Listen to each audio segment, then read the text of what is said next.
So I am going to wait for, oh, hi Nicola. Okay, so I just want to wait for a little more viewers to come on. And then we're going to talk about Banking 101. So I'm just going to wait a little bit for someone to come in. Let me put my glasses on because I can't see what I'm doing.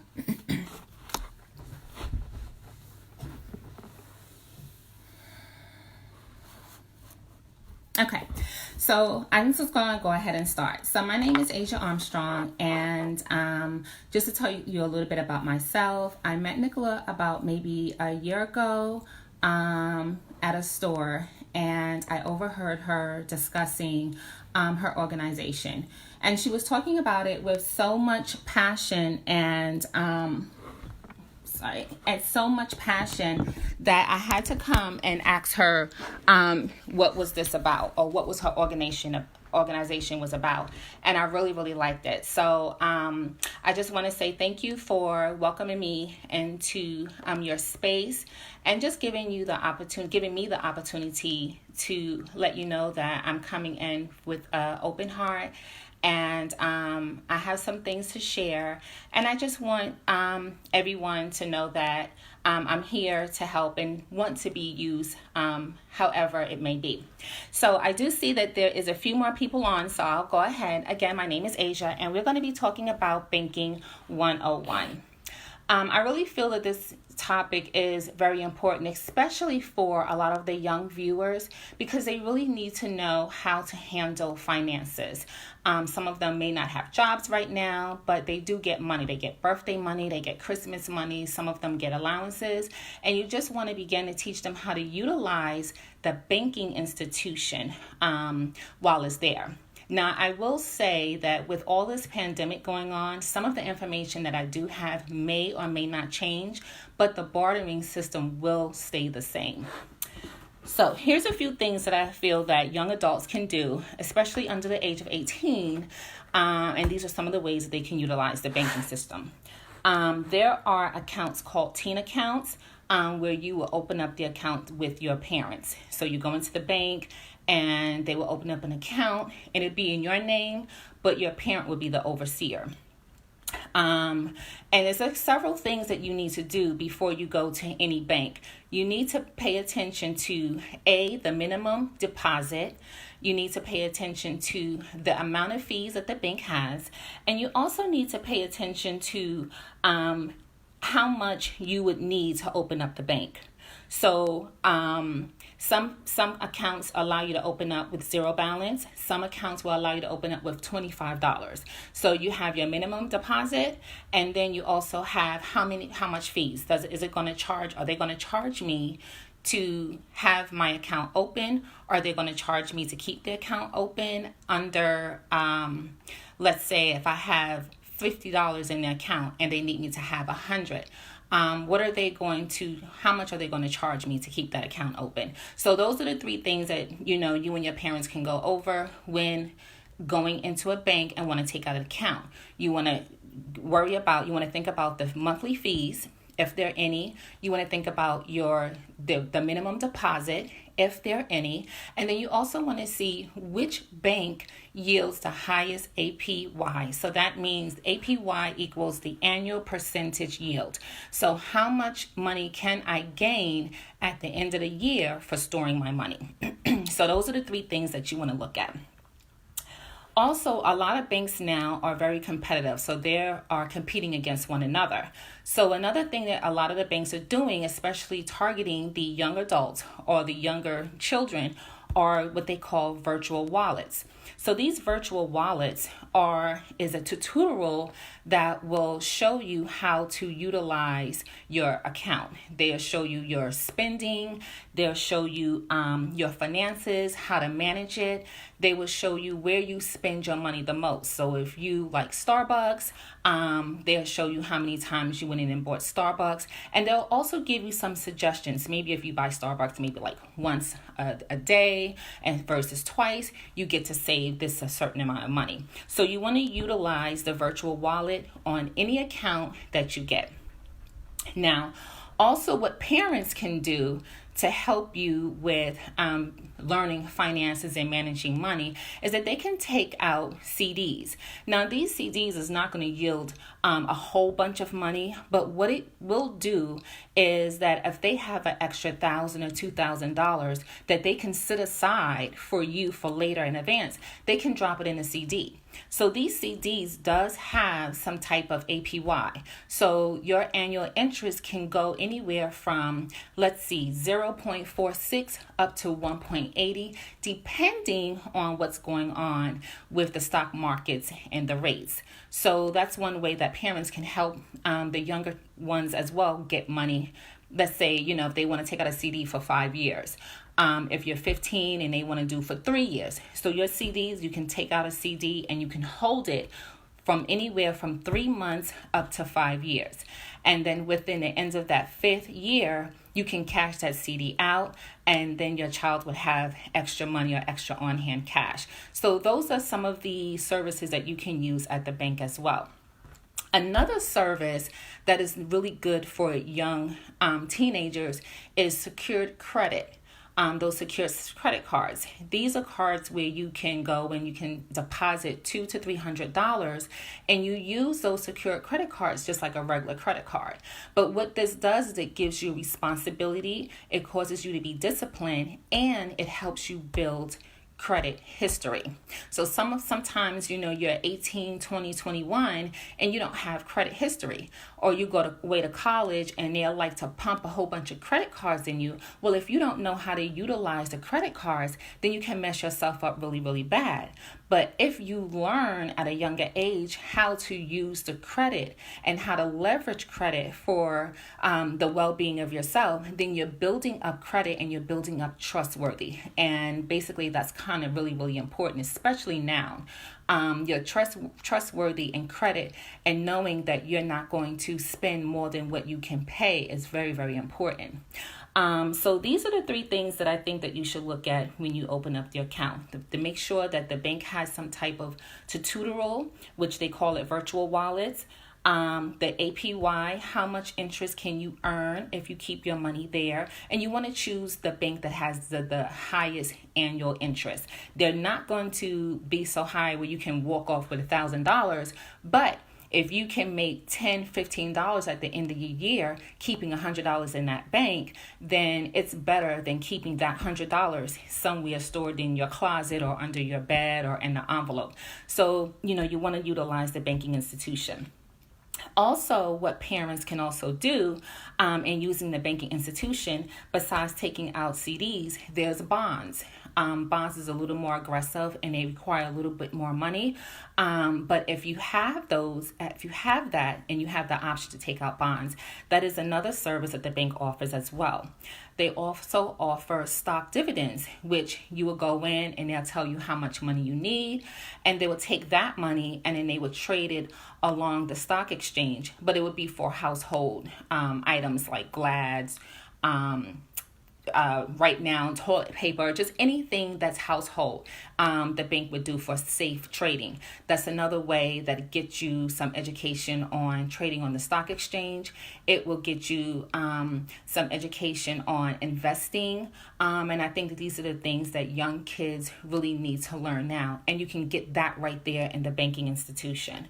There's another account that your parents can take out for you and just hold the money there. It is called a high APY. So it's a high yield money market account. And the interest rates on those accounts are a little higher, but we use those as savings accounts. So if you have a couple of $1,000, $100, $500, or whatever the minimum to have those are, you can put that money into that account and keep it there. And you can watch it grow, you can add to it, but it doesn't work like a regular checking account. You would need, you don't get a debit card and you don't get any checks, but you can transfer money out of that account and you can transfer money into that account online. So these are some of the services that the bank has, and they have a lot more, but for the young adults, these are services that you can utilize at the bank, and you don't have to have a job to do these things. You can take out a teen account using your allowance. You can babysit Right now with the pandemic going around, there's no babysitting, but you can become creative. You can do a lot of things online. You can start doing things such as tutoring. If you're good in English, if you're good in math, anything that you are good in and that you can gain a couple of dollars from, you can do those things, and you can take that money and you can go and you can put it into your account. So I just really feel that it's important that we learn to start investing in ourselves at a very, very young age. Because if we learn how to keep money, then we can learn how to make money. So anybody can go out and learn how to make money first, but you'll never get far if you don't know how to keep it. So I just felt that this was important for us, the younger generation, to know how to keep money. And then once you know how to keep it, you'll learn how to make it. I just want to say that I got the opportunity to look at some of the posts and the live streams that a lot of the young ladies were putting on for the Girls Who Brunch Facebook takeover, and they're really, really impressive. They're very brilliant, very smart. And I think that, you guys are very special, and you have something to put out into the world. And so in doing these things, you want to know how to financially invest in yourself so that you can put some of that in you. And so that's why I kind of call it self-investment. We really need to know how to invest in ourselves. I want to say one more thing for any of the moms or other viewers who are on. We need to learn how to leverage insurance. Sometimes that seems to be a really grave type of topic, but I feel that every child, parent, aunt, mother, grandmother, everyone should have some type of life insurance. Those life insurance are not only to be used for death, but those life insurance are used that you can leverage, you can borrow against it for hard times. They had Gerber life insurance. I know we used to have that a while ago for my child. You take out the insurance when the kids are really, really small, and then you keep it until they're 18 or 21, and then the child gets to cash it out. They get to get that premium back. So if we live in times where, let's say, maybe, there's a single parent home or there's not a lot of money coming in, we have to become creative on how we can adjust our financial system to set our kids up so that they can be better and do better in life. So life insurance is one thing. There's whole life insurance as well. Whole life insurance is it's better, because with whole life insurance, it pays dividends. So if you pay into a life insurance, a certain part of that money goes into a dividend bucket. And let's say after maybe 4 years, you need to borrow a couple of dollars. Well, you don't have to go to a traditional bank. You can go and collect on the dividends from your life insurance, and you can utilize that in ways that you need it. So those are just a few options that are out there for you guys to utilize and to learn about, to help, especially through some of these trying times. The banking system is there. It's been there, and I don't really think it's going to go away. Some of the structure may change after this pandemic is gone away, but it's not going to change. And the more you learn how to utilize the institutions that are there for the betterment of yourself, the better that you will be. And the more that we can begin to change our fiscal outcome. We are really at the bottom of the barrel when it comes to finances and how to utilize that for stepping up our game. And I think that it needs to start at a very, very young age. So that's all I have. And I don't know if anyone has any questions. I do have a list of banks that are really, really good for teen accounts. Some are credit unions, but I have a few names here. I have Alliant Credit Union, Capital One. You can do that online. Wells Fargo, PNC, Chase Bank. And all of these banks have no monthly fees, and all of these banks have zero minimum to open. Wells Fargo requires you to have $25. But that's the least. So, again, that falls in line of one of the things that you want to look at before opening up an account. So if there's any questions that you guys have.